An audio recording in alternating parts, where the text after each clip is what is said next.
Good morning. আজকে আমি একটা খুব ইম্পর্টেন্ট কোশ্চেন অ্যান্সার নিয়ে কথা বলবো। 2026 সালের উচ্চ মাধ্যমিকের 4th সেমিস্টারের মডার্ন কম্পিউটার অ্যাপ্লিকেশন সাবজেক্টের কোশ্চেন আমার হাতে রয়েছে। আমি এই কোশ্চেনের যে কোশ্চেন অ্যান্সারগুলো রয়েছে সেগুলো আমি সবই ডিসকাস করব এবং আমি ভালোভাবে বুঝিয়ে দেওয়ার চেষ্টা করব। আমি আজকে আমি বিভাগ কয়ের কোশ্চেন অ্যান্সারগুলো বলবো। তার আগে বলে রাখি, যারা এই মডার্ন কম্পিউটার অ্যাপ্লিকেশন সাবজেক্টটা নিতে চাইছো তারা অবশ্যই হেজিটেট না করে এই সাবজেক্টটা নিয়ে নাও, কারণ এটা খুব একটা ভালো সাবজেক্ট। এবং যারা এই সাবজেক্টটা নিতে এখনো ভয় পাচ্ছ কোথায় পড়বো বা পারবো কিনা, তারা একদমই সেসব চিন্তা করো না, কারণ আমরা অলওয়েজ আছি, আমরা ফুল সাপোর্ট দিতে প্রস্তুত। তো তোমরা আমাদের সাথে যোগাযোগ করো। চলো এখন দেখে নাও, আমি এই কোশ্চেন অ্যান্সারগুলো একটু একটু করে বলে দিচ্ছি একটার পর একটা, তোমরা একটু অ্যান্সারগুলো দেখে নাও। মডার্ন কম্পিউটার অ্যাপ্লিকেশন 2026-এর ক বিভাগের যে প্রথম যে প্রশ্ন রয়েছে, এখানে বলা আছে দুটি প্রশ্নের যে কোনো একটি প্রশ্নের উত্তর দাও। রিয়েল টাইম অপারেটিং সিস্টেম কি এবং একটি উদাহরণ দাও। রিয়েল টাইম অপারেটিং সিস্টেম বুঝতেই পারছো, রিয়েল টাইম মানে প্রশ্নের মধ্যেই উত্তর। রিয়েল টাইম বলতে কি, দেন এন্ড দেয়ার, মানে আমি এখনই ইনপুট দেবো, আমার এখনই উত্তর লাগবে। যেরকম ধরো আমি একটা কার ড্রাইভ করছি, তো কার ড্রাইভ করতে করতে দেখা যাচ্ছে কোনো জায়গায় ধাক্কা লাগছে, তো ধাক্কা লাগার সাথে সাথে যেন এয়ারব্যাগটা খুলে যায়, কারণ ধাক্কা লাগার সাথে সাথে এয়ারব্যাগ না খুললে যে ড্রাইভ করছিল সে তো তার প্রাণহানির আশঙ্কা আছে। তো দেন এন্ড দেয়ার যেন পারফর্মটা হবে, সেখানে কোনো ডিলে করা চলবে না। এখানে টাইমটা হচ্ছে মেইন ফ্যাক্টর, মানে একটা নির্দিষ্ট টাইমের মধ্যে আমাকে কাজটা সম্পন্ন করতে হবে, শেষ করতে হবে।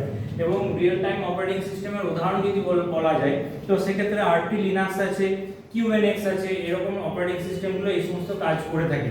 এছাড়াও আমাদের যে ট্রাফিক লাইট যে কন্ট্রোল হয়, ট্রাফিক লাইট কন্ট্রোল এবং মিসাইল ডিফেন্স সিস্টেম, ধরো শত্রুপক্ষ থেকে আমাকে আক্রমণ করছে, আমাদের আকাশসীমা যখনই লঙ্ঘন করে কোনো ড্রোন বা মিসাইল আসবে, তখনই আমাদের এখানে যে ডিফেন্স সিস্টেম আছে সেটা অ্যাক্টিভেট হয়ে যাবে এবং তাকে ধ্বংস করবে। তো সেই মিসাইল যে ডিফেন্স সিস্টেম রয়েছে সেটা অ্যাক্টিভেট হতে যদি লেট হয়, তাহলে তো শত্রুপক্ষরা আমাকে আক্রমণ করে দেবে, তাহলে আমার কি লাভ? তো সেই জন্যই real time operating system use করা হয়ে থাকে। এবং লাইফ সাপোর্ট, আমাদের যে হসপিটালে যে আমরা লাইফ সাপোর্টের জন্য আমরা অ্যাডমিশন নিয়ে থাকি, যেখানে আমরা ভেন্টিলেশনে, তো সেখানে লাইফ সাপোর্ট দেওয়ার জন্য যে সমস্ত মেশিনগুলো রয়েছে সেগুলো কিন্তু রিয়েল টাইম অপারেটিং সিস্টেমের হিসেবে কাজ করে। এবং কিছু অটোমোটিভ কার রয়েছে, যেমন ধরো কোনো কার যে চালাচ্ছে সে অসুস্থ হয়ে গেল, তো দেন এন্ড দেয়ার কারটা কি হবে, সেলফ মোডে ড্রাইভ করবে। বা যে সমস্ত আমাদের ফাইটার জেটগুলো রয়েছে সেগুলোতে এই সমস্ত জিনিস আছে। তো তোমরা বুঝতে পারলে রিয়েল টাইম অপারেটিং সিস্টেম কি এবং এর উদাহরণ। এবং আমি সেকেন্ড কোশ্চেনে যাচ্ছি, যে ওএস মানে অপারেটিং সিস্টেমে পেজ এবং ফ্রেমের মধ্যে পার্থক্য কি। পেজ এবং ফ্রেম তোমরা বুঝতেই পারছো, দুটোই কিন্তু একটা ফিক্সড মেমোরি ব্লক। র্যামের মধ্যে একটা ফিক্সড একটা মেমোরি ব্লক। যেরকম পেজটা কি একটা ভার্চুয়াল মেমোরি বা লজিক্যাল মেমোরি, আর আমাদের যে ফ্রেম রয়েছে সেটা কিন্তু একটা আমাদের ফিজিক্যাল মেমোরি অন র্যাম। মানে র্যামের মধ্যে যখন আমরা ফিজিক্যাল মেমোরি নিয়ে করব, তখন সেটা আমার ফ্রেমের মধ্যে চলে যাচ্ছে, আর পেজের মধ্যে হচ্ছে আমার ভার্চুয়াল মেমোরি। দেখবে এখন নতুন নতুন যে কম্পিউটারগুলো আমরা কিনছি, সেগুলোতে দেখা যাচ্ছে আমি 8 GB র্যামওয়ালা একটা কম্পিউটার কিনেছি, তো সেখানে দেখা যাচ্ছে আরও 16 GB র্যাম আমাকে এক্সটেন্ড করা হচ্ছে ভার্চুয়ালি। তাই মেমোরিটা পাচ্ছে কোথা থেকে না, আমার যে মেমোরি আছে, আমার যে কম্পিউটারের যে মেন মেমোরি আছে, সেখান থেকে আমার কিছুটা মেমোরি নিয়ে আমাকে ভার্চুয়ালি এটা র্যাম ক্রিয়েশনের জন্য জায়গা দিয়েছে। এটাই হচ্ছে পেজ। তো তোমরা খুব সহজেই এই জিনিসটাকে বুঝতে পারবে। এবং আমার এখানে বলা হচ্ছে দুটি প্রশ্নের মধ্যে যে কোনো একটি প্রশ্নের উত্তর দাও। এতে কি দেওয়া আছে, রিলেশনশিপে বিভিন্ন প্রকার কার্ডিনালিটিগুলি কি কি এবং প্রত্যেকটির একটি করে উদাহরণ দাও। তো এই প্রশ্নটা তোমরা উত্তরটা একটু দেখে নাও। এটি একটি রিলেশনশিপ, এই রিলেশনশিপের একটি এন্টিটির সঙ্গে অন্য এন্টিটিকে যুক্ত করা হয়। এটা কি, আমি যদি উদাহরণ দিয়ে বলি তাহলে দেখো জিনিসটা কিরকম বলো তো না। ধরো এটা কিন্তু অনেক রকমের হয়, এই যে কার্ডিনালিটি এগুলো অনেক রকমের হয়। এটা এক নাম্বার হয় 1 to 1। 1 to 1 এটা কিরকম না, আমি একটি ব্যক্তি, আমার একটি আধার কার্ড, আমার একটি ভোটার কার্ড থাকবে, আমার কোনোদিন দুটো আধার বা দুটো ভোটার কার্ড থাকবে না। মানে কার্ড থাকতে পারে, আমি জেরক্স করে করতে পারি, কিন্তু আমার আইডি কার্ড মানে আইডি নাম্বার সেটা আমার একবারই জেনারেট হবে, দ্বিতীয়বার নয়, মানে অ্যাজ লাইক আ প্রাইমারি কি। তো এছাড়া কি আছে 2 নম্বর 1 to many। 1 to many তে কি, মানে একটা টিচার অনেকগুলো স্টুডেন্ট, আমি এখানে কম্পিউটার শেখাচ্ছি, আমার এখানে অনেকজন স্টুডেন্ট আছে, সবাইকেই আমি কম্পিউটারই শেখাবো, অন্য কোনো সাবজেক্ট শেখাবো না। এটা হচ্ছে 1 to many ক্ষেত্রে একটা খুব ভালো উদাহরণ। আর একটা হচ্ছে many to 1, many to 1, এটা কিন্তু খুব ইম্পর্টেন্ট। আমি এটাকে খুব সহজভাবে উদাহরণ দিতে পারি। ধরো বিভিন্ন ডিপার্টমেন্টে বিভিন্ন এমপ্লয়ি কাজ করে, কেউ হাই স্কুল টিচার, কেউ প্রাইমারি স্কুল টিচার, কেউ ব্লকের এমপ্লয়ি, কেউ পঞ্চায়েতের এমপ্লয়ি, কিন্তু সবাইকে কি করা হয়েছে, ভোটের সময় ভোটের কাজের জন্য নিয়োগ করা হয়েছে। তারা সেই মুহূর্তে শুধু ভোটের কাজই করবে, তারা তখন স্কুলেও কেউ পড়াবে না বা পঞ্চায়েতেও কেউ কাজ করবে না, মানে বিভিন্ন ডিপার্টমেন্টের লোক একটা সেম ডিপার্টমেন্টে এসে তারা কাজ করবে। তো এটা হচ্ছে একটা ভালো উদাহরণ। এর ফলে তোমরা একটু বুঝতে পারছো জিনিসটা কি হচ্ছে। আর একটা হচ্ছে মেনি টু মেনি,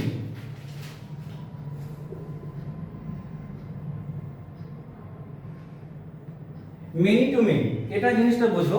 ধরো একটা স্টুডেন্ট, সে কিন্তু পার্টিকুলার একটা সাবজেক্ট পড়বে না, সে বাংলা, ইংরাজি, ইতিহাস, ভূগোল, বিজ্ঞান, কম্পিউটার, বিভিন্ন সাবজেক্ট তাকে পড়তে হচ্ছে, মানে একটা জিনিস নিয়ে কিন্তু সে কালচার করছে না, বিভিন্ন জিনিস নিয়ে তাকে কালচার করতে হচ্ছে। এটাই কিন্তু মেনি টু মেনির ক্ষেত্রে একটা ভালো উদাহরণ। পরের কোশ্চেন দেখো, এখানে বিতে আছে ডেটাবেস নর্মালাইজেশন কি এবং এটির কেন প্রয়োজন হয়। ডেটাবেস নর্মালাইজেশন কিন্তু খুব ইম্পর্টেন্ট একটা জিনিস। তো ডেটাবেস নর্মালাইজেশন তোমরা বুঝতেই পারছো, ডেটাবেসের যে একটা বড় বৃহৎ আকার একটা টেবিল যদি থাকে, সেই টেবিলটাকে আমাকে সর্টিং করা এবং ছোট ছোট করে ভেঙে নেওয়া, কেটে ভাগ করে নেওয়া, সেটা হচ্ছে ডেটাবেস নর্মালাইজেশন। এর ক্ষেত্রে কি হয়, আমার যে ডেটা যে সংরক্ষণের ক্ষেত্রে রিপিটেশনগুলো হয় না।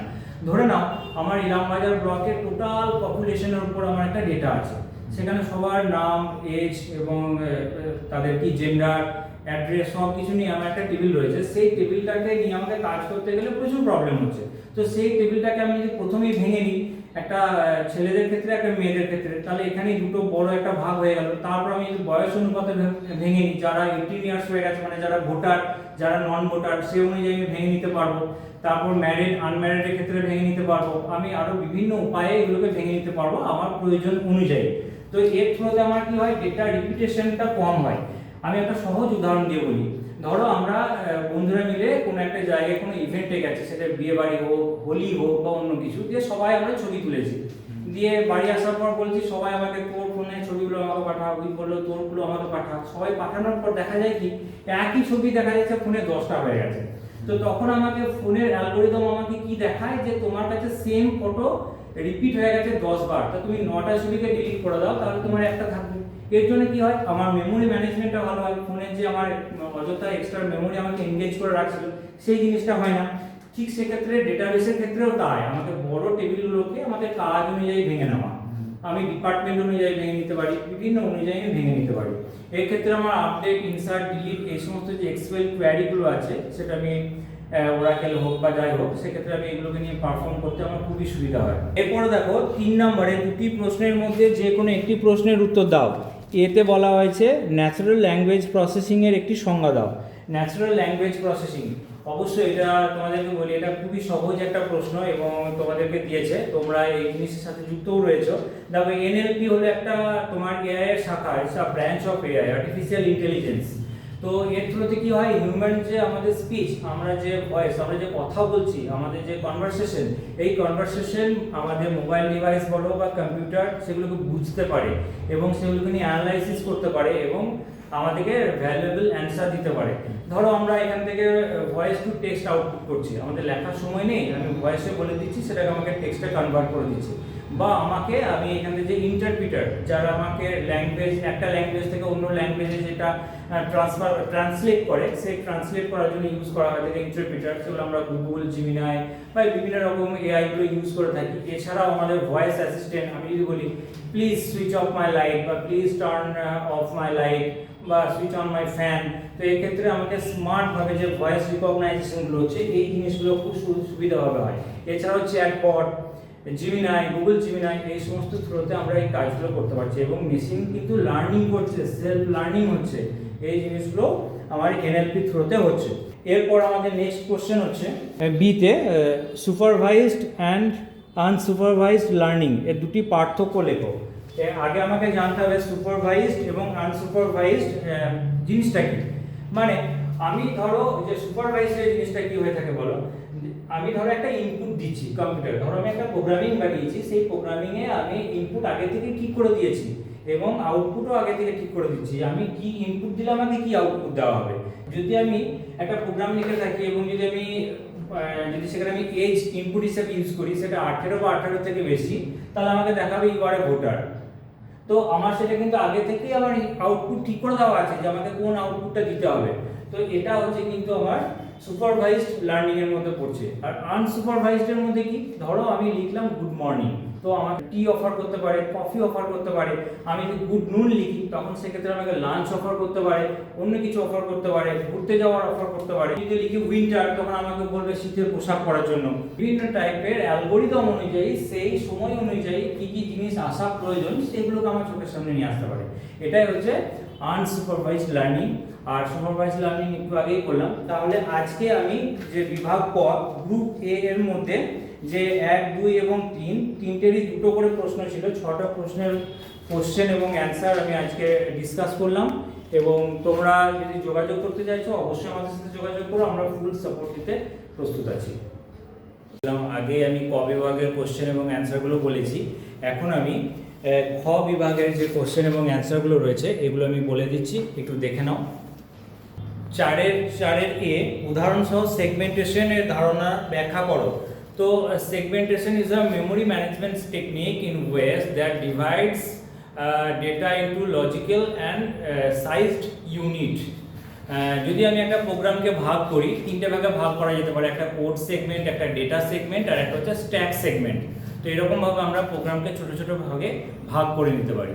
তো এটা একটা খুবই সহজ প্রশ্ন, তোমরা লিখলে ফুল অ্যান্সার পেয়ে যাবে।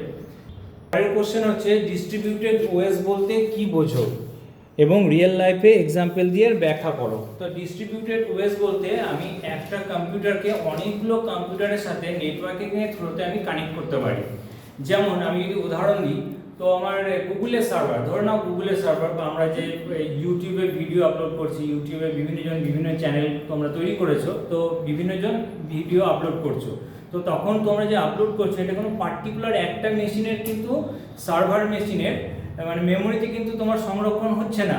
এটা দেখা যাচ্ছে আমাদের দেশে বিভিন্ন শহরে, বড় বড় শহর কলকাতা, মুম্বাই, দিল্লি, তাদের যে সার্ভার রয়েছে সে বিভিন্ন মেশিনে একটু একটু করে গিয়ে আমার সঞ্চয় হচ্ছে, ডেটাটা স্টোর হচ্ছে। কিন্তু আমরা যখন সেটাকে অ্যাক্সেস করছি, প্লে করছি, তখন বিভিন্ন সার্ভার থেকে ডেটাগুলোকে এক জায়গায় করে নিয়ে এসে তারপর আমার সামনে চালানো হচ্ছে।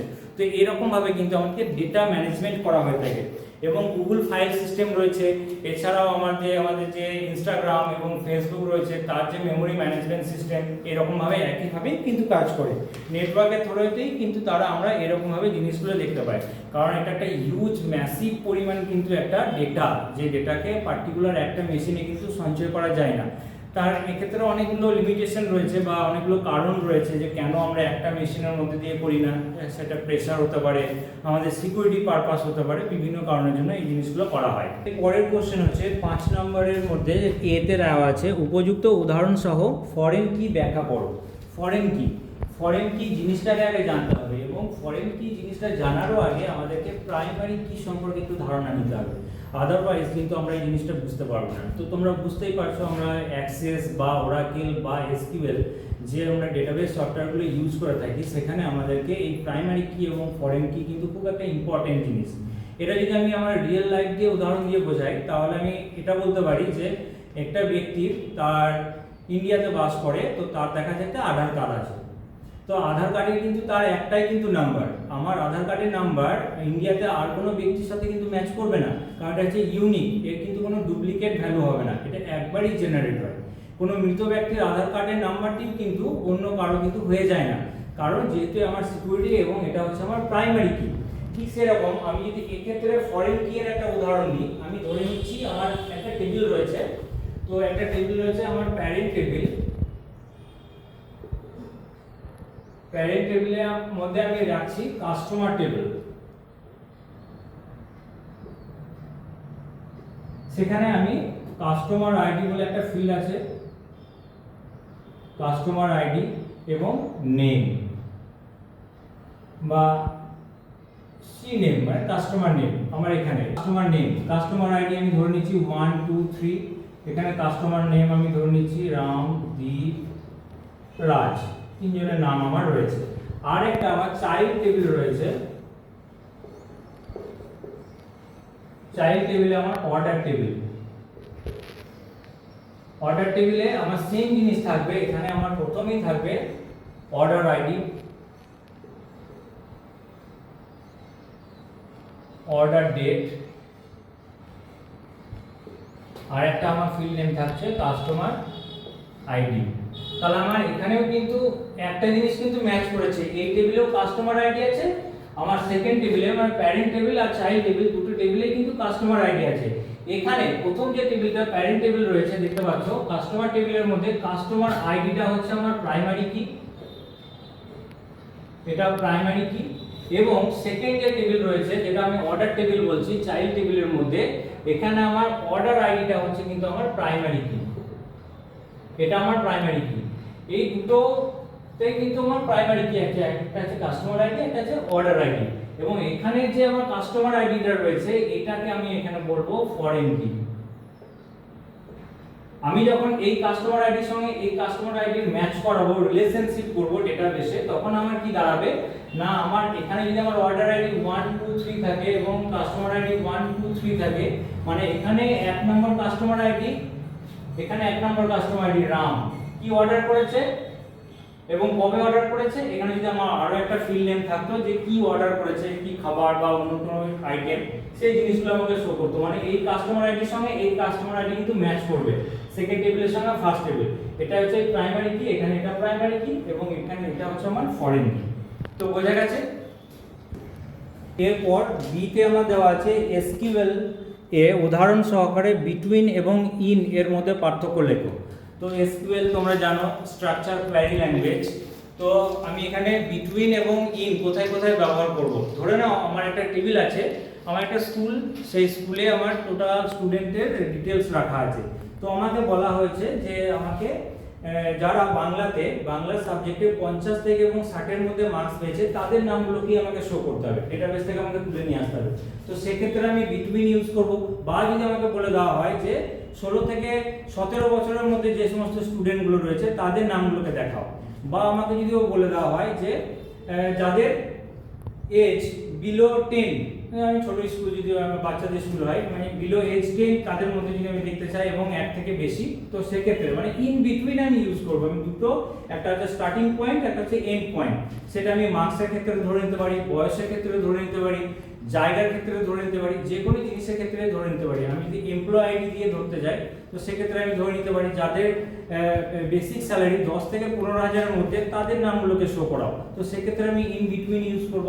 আর ইন কোথায় ইউজ করব, ধরে নাও আমার এখানে আমার একটা ডিটেলস রয়েছে এবং আমার ডেটাবেস রয়েছে, সেখানে আমি ধরে নিচ্ছি যে ইলামবাজারের মধ্যে যে সমস্ত ছেলেগুলো রয়েছে বা যে সমস্ত ব্যক্তিরা রয়েছে তাদের নামগুলোকে শো করো, বা বোলপুরের মধ্যে যারা রয়েছে তাদের মধ্যে নামগুলোকে শো করো। তো সেক্ষেত্রে আমি ইন কমান্ড ইউজ করব।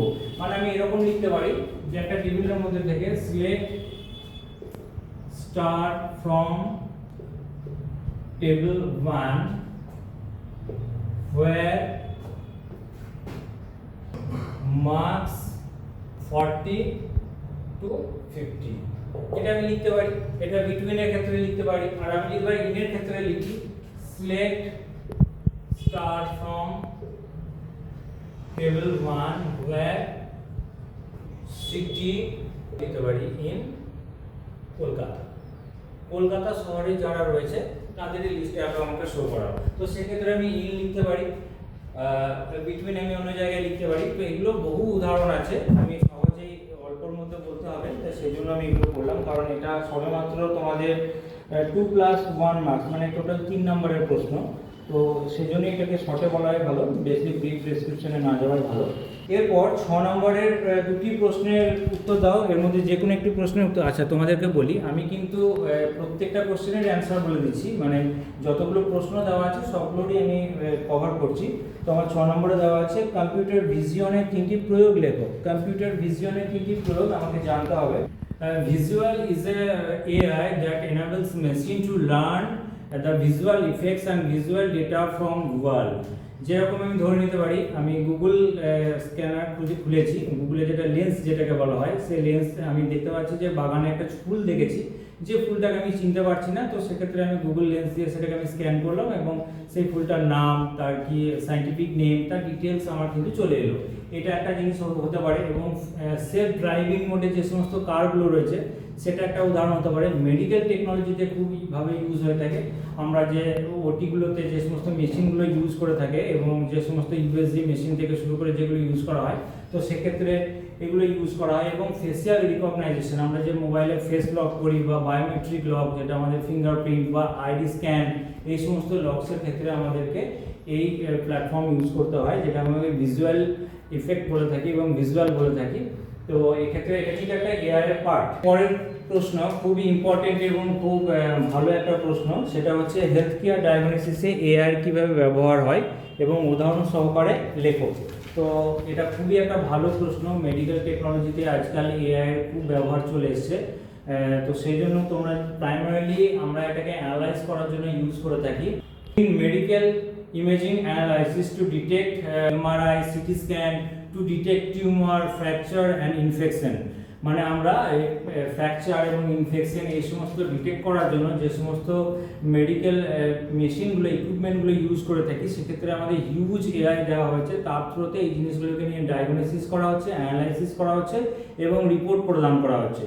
তো এর থ্রুতে কি হচ্ছে, অনেকটা অ্যাডভান্সড হয়ে গেছে, কোনো ভুল হওয়ার চান্সেসটা অনেক কমে গেছে। এখন যে সমস্ত লেটেস্ট ইউএসজি মেশিনগুলো এসছে সেখানে প্রচুর এআই প্রোভাইড করা হয়েছে। যেরকম একটা মেশিন আমি নাম বলি, সিমেন্সের কোম্পানির একটা মেশিন রয়েছে এবং গ্যালাক্সি V8, এই সমস্ত যে সমস্ত মেশিনগুলো আছে সেগুলোতে হিউজ এআই দেওয়া হচ্ছে এবং সেক্ষেত্রে একটা রেডিওলজি থ্রুতে ডিটেক্ট করতে পারছে একটা পার্টিকুলার কোন কি প্রবলেম হয়েছে, কোথায় টিউমার বা কোন একটা পার্টিকুলার টিস্যুর উপর স্ক্যান করা হচ্ছে, সেই টিস্যুটার মধ্যে কি ডিফেক্ট হয়েছে, কি প্রবলেম হয়েছে, সেই সমস্ত রিকগনাইজ করার জন্য এগুলো দেখা হচ্ছে। In digital pathology to detect cancer cell in metastatic behaviour in high sensitivity. তো খুব হাই সেন্সিটিভিটি থ্রুতে আমাদের কোনো ক্যান্সার সেলকে ডিটেক্ট করা থেকে শুরু করে ইচ অ্যান্ড এভরিথিং, এই সমস্ত কাজের ক্ষেত্রে মেডিকেল টেকনোলজিতে এআই এর ব্যবহার কিন্তু দিন দিন বেড়ে যাচ্ছে।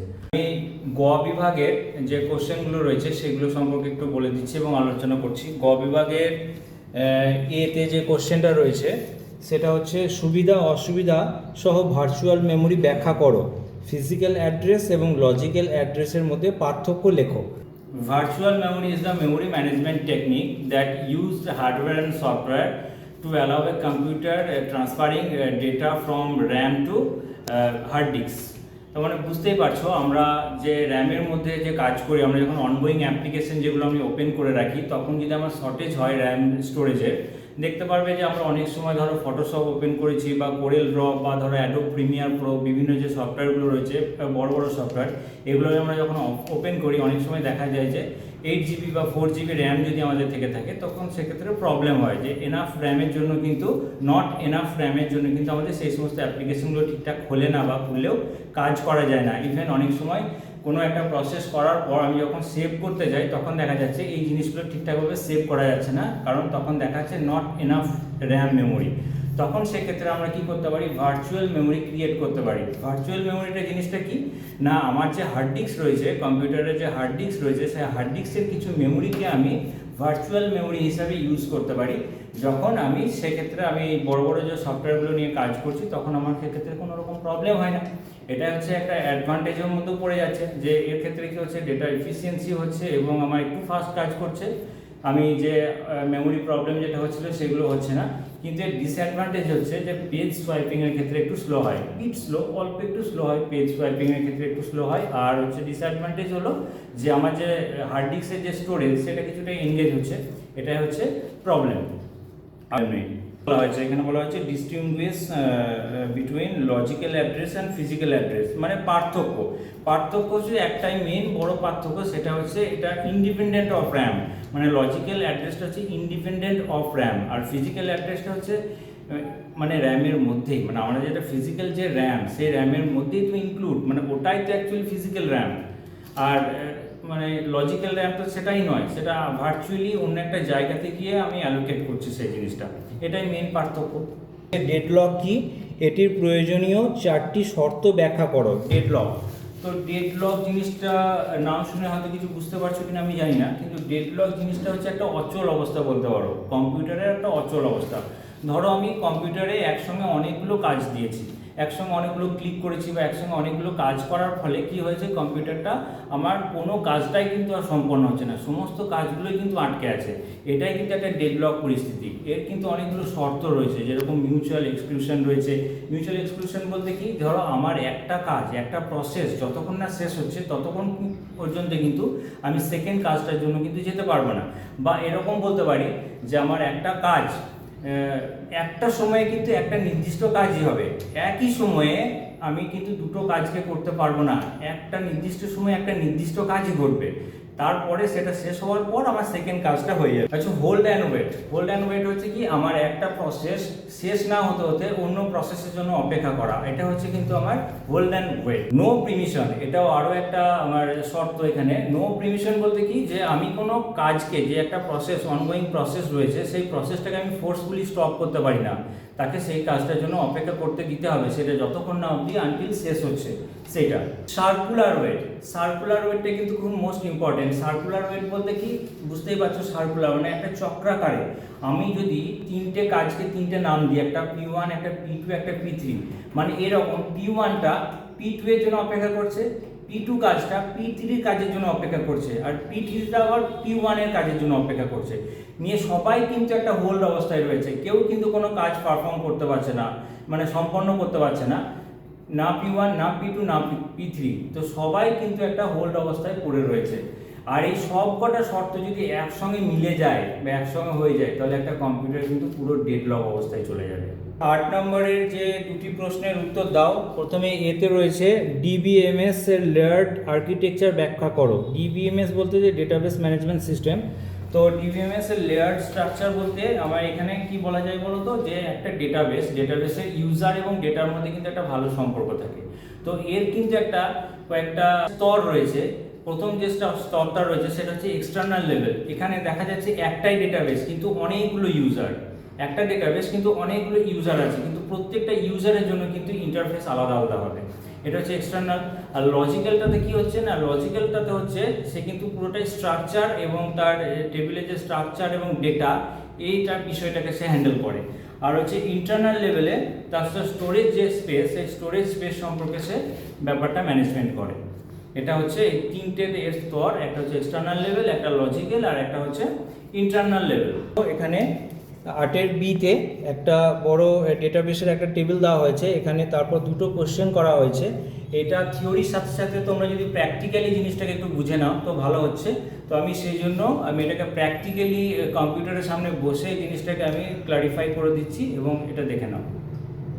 গ বিভাগের যে 8 নম্বরের যে কোশ্চেনটা আছে, এখানে 8-এর যে বি এর যে কোশ্চেনটা রয়েছে, consider the following table, employee ID, employee name, age, salary. এখানে একটা টেবিল দেওয়া হয়েছে, employee ID, employee name, age এবং স্যালারি, এখানে তার ডেটাও দেওয়া হয়েছে। এবার এখান থেকে আমাকে দুটো জিনিস করতে হবে, show the name, age, salary of all employees those having ages between 25 and 35। মানে আমার এই টেবিল থেকে 25 থেকে 35 বছর বয়সের যে সমস্ত ব্যক্তি রয়েছে তাদের নাম এবং এজ এবং স্যালারি আমাকে বের করে দেখাতে হবে। তো এর জন্য আরও একটা রয়েছে, sort the employees records in ascending order of salary. মানে স্যালারির অ্যাসেন্ডিং অর্ডার, মানে অল্প স্যালারি থেকে বেশি স্যালারি অনুযায়ী আমাকে ডেটাগুলোকে সাজাতে হবে টেবিলের। তো চলো, আমি একটা টেবিল বানিয়েছি, দেখতেই পাচ্ছ এখানে টেবিল। আমি বাই ডিফল্ট আমার এখানে আইডি প্রাইমারি কি আছে, কিন্তু আমার এখানে এমপ্লয়ি আইডি আমি যেরকম আছে সেই রকম অনুযায়ী আমি টেবিলটাকে সাজিয়েছি। নাম, এজ এবং স্যালারি সব আমি একইভাবে লিখেছি। সাইজটা একটু বড় করে দিয়েছি যাতে দেখতে সুবিধা হয়। এরপর আমি টেবিলটাকে সেভ করে ক্লোজ করে দিচ্ছি। ক্লোজ করার পর ক্রিয়েট মেনুতে ক্লিক করার পর কোয়ারি ডিজাইন, তারপরে টেবিল 1টাকে অ্যাড করে নিচ্ছি। এরপর এটাকে ক্লোজ করলাম। এরপর কোয়ারিতে রাইট ক্লিক করে আমি এসকিউএল ভিউতে যাচ্ছি। এরপর আমাকে এখানে লিখে নিতে হবে, select e name, age, salary from table 1 where age between 25 and 35, এরপর semicolon, end of the statement. এরপর এটাকে আমি রান করলাম।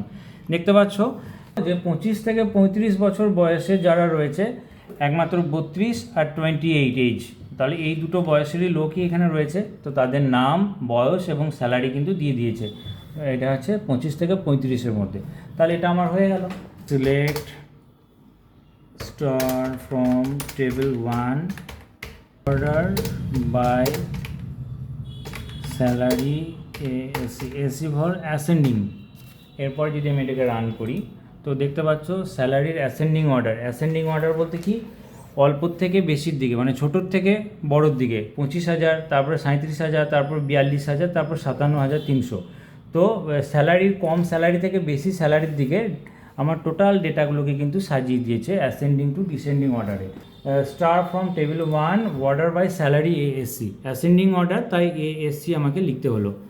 ঠিক আছে, তো এই কোশ্চেনটা অ্যান্সার আমি বলে দিলাম, শুধু বলেও দিলাম না, আমি প্র্যাকটিক্যালি করে দেখালাম। যারা প্র্যাকটিক্যাল করতে চাইছো তো সেই সুবিধাটাও হয়ে যাবে। নেক্সট কোশ্চেন হচ্ছে সি এর এসকিউএলের ট্রাঙ্কেট, ডিলিট এবং ড্রপ কমান্ডের মধ্যে পার্থক্য লেখো এবং প্রতিটির উপযুক্ত উদাহরণ দাও। Truncate, delete and drop. All commands are used to remove data from a table. Delete command used to remove a particular data from a table, particular row from a table, and truncate command used to entire row from a table to remove a table. And the drop command used to delete entire table and structure also. D নাম্বারে রয়েছে নিচের রিলেশনগুলি লক্ষ্য করো। এখানে দুটো table দেওয়া হয়েছে, একটা টেবিলের নাম দেওয়া হচ্ছে R1 আর একটা টেবিলের নাম দেওয়া আছে R2। দুটো টেবিলে কিন্তু দুটো আমার ফিল্ড নেম আছে, একটাতে নেম, একটাতে স্ট্রিম। অপর টেবিলেও কিন্তু নেম, একটাতে স্ট্রিম। এখানে কয়েকজনের নাম এবং তারা কোন স্ট্রিম নিয়ে পড়াশুনো করে, আর্টস, কমার্স না সায়েন্স, সেই জিনিসগুলো দেওয়া আছে। এরপর এখানে বলা হচ্ছে নিচের অপারেশনগুলির আউটপুট কী হবে বলো। এখানে R1 ইন্টারসেকশন R2, মানে এখানে এই জিনিসটা বলা হচ্ছে, দেখতে পাচ্ছ দুটো টেবিলের মধ্যে যে জিনিসটা ম্যাচ করেছে পুরোপুরি। যেরকম এই টেবিলের মধ্যে দেখো এখানে বিকাশ বলে নাম, তার স্ট্রিম হচ্ছে আর্টস, এবং এখানেও কিন্তু এই টেবিলটাতেও বিকাশ এবং তার স্ট্রিম হচ্ছে আর্টস। যেহেতু দুটো টেবিলেই সেম জিনিস রয়েছে, তো এর ক্ষেত্রে আউটপুট হবে কিন্তু বিকাশ, তার স্ট্রিম আর্টস। আর দেখো একটা রয়েছে R1 difference R2। R1 difference R2 কি, মানে টেবিল 1-এ যে ডেটাগুলো আছে এবং সেই কোনো একটা ডেটা যদি টেবিল 2-তে না থাকে, মানে যেরকম কি দেখো এখানে রঞ্জন তার স্ট্রিম হচ্ছে সায়েন্স এবং দীনেশ তার স্ট্রিম হচ্ছে আর্টস। এই দুটো রেকর্ড কিন্তু এই টেবিল 2-তে নেই, মানে R2-তে নেই। তার মানে আমার এটা হচ্ছে আমার ডিফারেন্স। তো সেক্ষেত্রে এই 2 নম্বরের কোশ্চেনের আউটপুট হচ্ছে বা উত্তর হচ্ছে রঞ্জন তার স্ট্রিম সায়েন্স এবং দীনেশ তার স্ট্রিম হচ্ছে আর্টস। বোঝা গেছে? সে দুটি প্রশ্নের মধ্যে যে কোনো একটি প্রশ্নের উত্তর দাও। এতে রয়েছে ডিপ লার্নিং কি, এটির 3টি বৈশিষ্ট্য উল্লেখ করো। ডিপ লার্নিং তোমরা এটা বুঝতেই পারছো, এটা একটা এআই প্রশ্ন, এটা একটা এআই।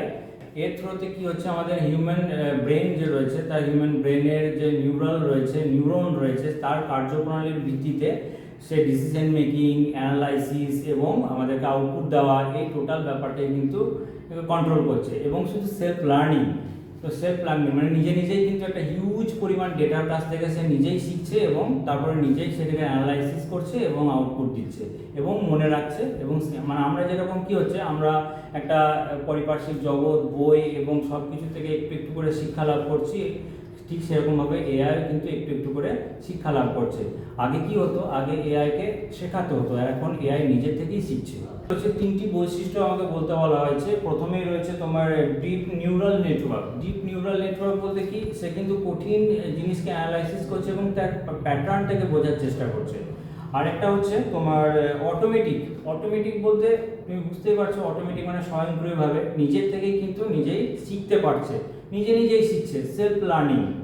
এবং আরেকটা রয়েছে হাই ডেটা ডিপেন্ডেন্সি। যে একটু আগেই বললাম, হাই ডেটা ডিপেন্ডেন্সি বলতে কি, একটা যদি হিউজ পরিমাণ ডেটার উপর ভিত্তি করে সে কাজ করে, তাহলে কি তার হচ্ছে শেখার পরিসরটাও অনেক বেড়ে যাবে, সে অনেক বেশি শিখতে পারবে। এরপর আমাদের লাস্ট কোশ্চেন 9-এর বিতে রয়েছে চ্যাটবট বলতে কি বোঝো, একটি উদাহরণ দাও। এবং আর্টিফিশিয়াল নিউরাল নেটওয়ার্ক AAN বলতে কি বোঝো। তোমরা বুঝতেই পারছো যে চ্যাটবট খুবই একটা কমন একটা ওয়ার্ড। তোমরা চ্যাটবট হয়তো সবাই যারা স্মার্টফোন ইউজ করছো তারা জানো, চ্যাটবট হচ্ছে একটা মডার্ন এআই বেসড কিন্তু একটা অ্যাপ্লিকেশন সফটওয়্যার, যার থ্রুতে কি হচ্ছে না, সে সেলফ নিজে কিন্তু আমাদের সাথে কথা বলতে পারে, মানে আমাদের হিউম্যানের সাথে কথা বলতে পারে। সেই কথা বলার জন্য আমরা কিভাবে ইউজ করে থাকি, ইনপুট দেওয়া, আমি লিখে ইনপুট দিতে পারি, টাইপ করে দিতে পারি, আমি ভয়েসের থ্রুতে আমরা মুখে বলে দিতে পারি। আমরা চ্যাটবটে বলি না যে একটা বেঙ্গলি গান আমার সামনে এনে দাও, তো এরকম টাইপের মানে আমি মুখে বলেও দিতে পারি, টেক্সট টাইপ করেও দিতে পারি, এবং আমি ছবি পাঠিয়েও কিন্তু আমি বা ভিডিও পাঠিয়েও কিন্তু আমি তার সাথে কথা বলতে পারি। সে আমার ভাষা বুঝতে পারে, অ্যানালাইসিস করতে পারে এবং মনে রাখতে পারে এবং উত্তর দিতে পারে। তো এটা হচ্ছে কিন্তু একটা এআই। তো এআই এটার ব্যবহার কি? ব্যবহার তো অনেক জায়গায় আজকাল যে সমস্ত বড় বড় কোম্পানি বলো, ফ্লিপকার্ট, অ্যামাজন থেকে শুরু করে এসবিআই, এইচডিএফসি ব্যাংক, সমস্ত ব্যাংকিং এবং বড় বড় কোম্পানি, তাদের যে হেল্পলাইন নাম্বার, তো হেল্পলাইন নাম্বারগুলো কীরকমভাবে হয়, আমরা টেলিকলিং করে করি বা আমরা চ্যাটের থ্রুতে আমরা কিন্তু হেল্প নিয়ে থাকি, যে আমার এই সমস্যা হচ্ছে, তার এগেনস্টে কী সলিউশন আছে তার আমাদেরকে জানাচ্ছে। কীভাবে জানাচ্ছে? চ্যাটের থ্রুতে জানাচ্ছে। ওখানে তো কোনো মানুষ বসে নেই উত্তর দেওয়ার জন্য, চ্যাট করার জন্য, এগুলো কিন্তু একটা বট আমাদেরকে উত্তর দেয়। বট ফর হচ্ছে রোবোটিক্সের শর্ট ফর্ম বট। এখানে বলা হয়েছে আর্টিফিশিয়াল নিউরাল নেটওয়ার্ক। এটা কিন্তু খুব খুব ইম্পর্টেন্ট বর্তমান দিনে। আর্টিফিশিয়াল নিউরাল নেটওয়ার্ক বলতে আমাদের যে হিউম্যান ব্রেনের যে নার্ভ সেলস রয়েছে, এখানে আমাদের মাথার মধ্যে লক্ষ লক্ষ কোটি কোটি কিন্তু নার্ভ সেলস রয়েছে, একটার অ্যাকশন আর একটা ডেন্ড্রন, একটার অ্যাকশন একটা ডেন্ড্রন কিন্তু যুক্ত হয়ে নার্ভ সেলগুলো গঠিত। তাদের যে কার্যপ্রণালী, তারা কীরকমভাবে কাজ করছে, সেই জিনিসটাকে কিন্তু ইমপ্লিমেন্ট করা হচ্ছে এআই এর মধ্যে। সেই জন্য সেও নিজের থেকেই শিখতে পারছে, সে নিজেই বুঝতে পারছে। তার যে শেখার জায়গাটাকে যদি অনেক বড় করে দেওয়া হয়, তার ডেটার জায়গাটাকে যদি অনেক পরিসর করে বাড়িয়ে দেওয়া হয়, তাহলে সে শিখতে পারবে আরও বেশি। আমরাও যেরকম অনেক যদি বই পড়াশুনো করি, নিউজ পেপার পড়ি, লোকের সাথে কথা বলি, মানে অবশ্যই ভালো লোকের সাথে কথা বলি, তাহলে আমরাও যেরকম একটু একটু করে জ্ঞান লাভ করবো, স্কিল অর্জন করবো, মাথার মধ্যে স্কিমা হিসাবে সঞ্চিত হবে। ঠিক সেরকমও কিন্তু আমাদের এআই কিন্তু সেরকমভাবে সেলফ লার্নিং কিন্তু করছে। এবং এর যদি আমি কয়েকটা ভালো ভালো উদাহরণ দিই, তো সেক্ষেত্রে দেখা যাচ্ছে ট্রাস্টেড লক। এখন বর্তমান দিনে কিছু কিছু ফোনস রয়েছে, স্মার্টফোন রয়েছে, সেগুলো দেখা যাচ্ছে ট্রাস্টেড, মানে আমি আমার ফোনটাকে যদি আমি আমার পকেটে বা আমি নিজের আমার হাতে বা আমার নিজের ব্যাগের মধ্যে রাখি, তখন দেখা যাচ্ছে আমার ফোনটা কিন্তু লক হবে না। কিন্তু আমি যেমনি ফোনটা আমি আমার কোনো বন্ধু বা অন্য কোনো পার্সনের হাতে তুলে দিই বা তার পকেটে রাখি, তখন দেখা যাচ্ছে দেন অ্যান্ড দেয়ার 5 সেকেন্ড কি 10 সেকেন্ডের মধ্যে তার ফোনটা লক হয়ে যাচ্ছে। তো সেটা ও জানছে কিভাবে যে এই ব্যক্তি কিন্তু আমার সেই ব্যক্তি নয় যার আমি ফোন, মানে মালিকের কথা বলছি। তো সে কিভাবে চিনছে? সে কিন্তু প্যাটার্নগুলোকে অ্যানালাইসিস করে। আমি যদি আমার ফোনটাকে আমার হাতে রাখি, আমি কীরকমভাবে হাঁটাচলা করি, আমার হাতটা কতটা নড়ায়, কতটা কি ছোড়াছুড়ি করি, হাত ছোড়াছুড়ি করি, বা কিভাবে বসি, কিভাবে ঘুরছি, কত জোরে কথা বলছি, আমার ভয়েস রিকগনাইজেশনটা কেমন, আমার ভয়েসের গ্রাফ কেমন, সমস্ত কিছু সে কিন্তু লক্ষ্য করে। তো এগুলো কীরকমভাবে, ইভেন আমি যদি আমার হাতে ফোন নিয়ে আমি ফোন স্ক্রল করি, তো দেখা যাচ্ছে আমি 35 ডিগ্রি অ্যাঙ্গেলে আমি আমার ফোনটাকে নিয়ে সবসময় বেশিরভাগ মানে স্ক্রলিং করি, এবং আমি আমার চোখ বা মুখের থেকে দেখা যাচ্ছে যে 10 ইঞ্চি কি 12 ইঞ্চি দূরে আমি ফোনটাকে রাখি। তো এই জিনিসগুলো কীভাবে বুঝছে, ফোন কীভাবে বুঝছে না? ফোনের মধ্যে তোমরা জানো যে আমাদের যে ম্যাগনেটিক সেন্সার আছে, যেগুলো আমরা কম্পাস যে অ্যাপ্লিকেশন ডাউনলোড করে আমরা দেখি যে কোন দিকটা নর্থ সাউথ, তো সেটা কিভাবে দেখি না, ওখানে যে মলিকুলসগুলো রয়েছে, যেগুলো আমাদের ম্যাগনেটিক ফিল্ড, সেগুলো কিন্তু আমাদের ওখানে ভাসমান অবস্থায় আছে।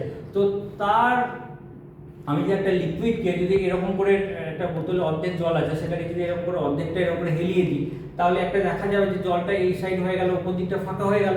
ঠিক সেরকম ওরও কিন্তু মলিকুলসগুলো কিন্তু সেরকমভাবে সাজানো হয়ে যায়। তো সেরকমভাবে ও দেখে যে আমার ফোনটা কত ডিগ্রি অ্যাঙ্গেলে এই ব্যক্তি নিয়েছে। আবার অনেকে দেখবে ফোন খুব চোখের কাছে নিয়ে স্ক্রলিং করে।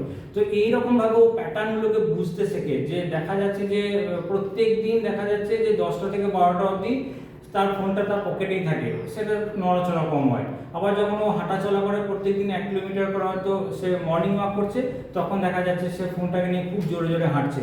তখন সে বুঝতে পারে যে না, আমার এটা সেই ব্যক্তির কাছেই ফোনটা আছে, অথবা আমাকে আনলক অবস্থায় থাকতে হবে। যখনই এই প্যাটার্নটা চেঞ্জ হয়ে যাচ্ছে, তখনই সে লক হয়ে যাচ্ছে। এইরকমভাবেই ও কিন্তু সেলফ লার্নিং করে। এছাড়াও আমি আর একটা খুব ভালো জিনিসকে বলছি, ধরো বর্তমান দিনে এখনও ইমপ্লিমেন্ট আমাদের এই সাইডে হয়নি, তো হয়তো হয়ে যাবে। দেখবে আমাদের রাস্তাঘাটে, গ্রাম অঞ্চলে এবং শহরে আজকাল সোলার লাইট দিয়েছে গভর্নমেন্ট থেকে। তো সোলার লাইটগুলো দেওয়া আছে, ওখানে কোনো সুইচ নেই কিন্তু অটোমেটিক অন হয়, মানে লাইট সেন্সিটিভিটি দেওয়া আছে। যখনই লাইট চলে যায় তখনই ওগুলো অন হয়ে যায়, এবং লাইট যখন আবার চলে আসে, মানে মর্নিং হয়ে যায়, দিনের আলো ফোটে, তখন আবার সেই লাইটগুলো অটোমেটিক অফ হয়ে যায়। কিন্তু একটা মজার বিষয় হচ্ছে, যদি কখনো দেখবে খুব অন্ধকার বা রাত্রিবেলা, শুধু দিনের বেলায় নয়, রাত্রিবেলাতেও দেখবে খুব অন্ধকার এবং খুব জোরে মেঘ বৃষ্টি হচ্ছে, ঝড় বৃষ্টি হচ্ছে, তখন বিদ্যুৎ চমকাচ্ছে। যখনই বিদ্যুৎ চমকাচ্ছে, লাইট যখনই সোলার প্যানেলের উপর পড়ছে, সেন্সারের উপর যাচ্ছে, রাত্রিবেলা হওয়া সত্ত্বেও বিদ্যুৎ চমকানোর আলোটা দিনের আলো ভেবে তখন সেই মুহূর্তে ফ্র্যাকশন অফ সেকেন্ডের জন্য হলেও সোলার লাইটটা বন্ধ হয়ে যায়। এটা কিন্তু একটা ডিসঅ্যাডভান্টেজ। আমার যে fourth semester modern computer application new syllabus 2026 সালের উচ্চ মাধ্যমিকের ফোর্থ সেমিস্টারের মডার্ন কম্পিউটার অ্যাপ্লিকেশনের সাবজেক্টের টোটাল প্রশ্ন উত্তর আমি কিন্তু আলোচনা করলাম এবং চেষ্টা করেছি অনেকটা বোঝানোর।